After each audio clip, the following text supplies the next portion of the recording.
I'm Christian Höverle, and I'm the founder, president, and CEO of the Culture Mastery. By the Culture Mastery, I mean just because you're able to successfully lead and manage and inspire people in one culture, that does not necessarily mean you're able to do the same thing abroad in a different country, in a different culture, in a different context. Normal, it is a setting on the washing machine. That's it. There are millions of sets of normals out there in the world, and what is normal for you at home may not be normal abroad. What you consider to be the right way of doing things may not be right after all. Now let's imagine you're the one being sent overseas.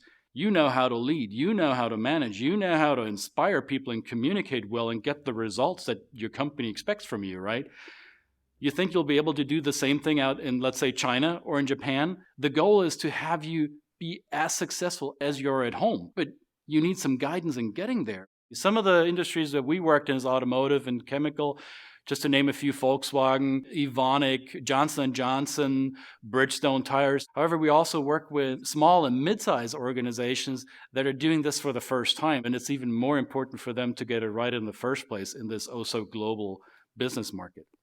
So yes, there are lots of cultural trainers and etiquette advisors out there. What makes me different from all other cultural trainers is, aside from the academics of this business, I felt it myself. I'm German by birth, but I've been living almost half of my life in North America. So there are things like giving feedback in a work environment.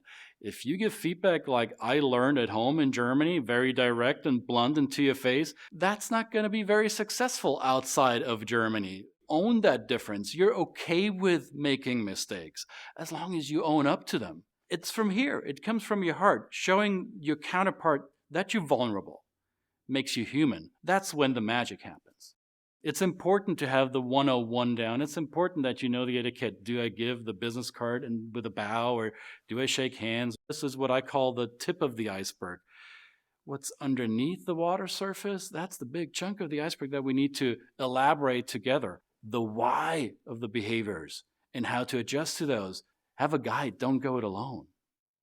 You know, when I first left my culture to explore the world, I often felt like the proverbial fish out of water. I felt that I didn't belong. I felt insecure about myself. Now that I'm able to share my experience with people that embark on that journey, to see it click, to see them open up and be able to connect in a different environment, that is so rewarding. To see the shift in them, how they go from being a stranger to belonging. That's amazing.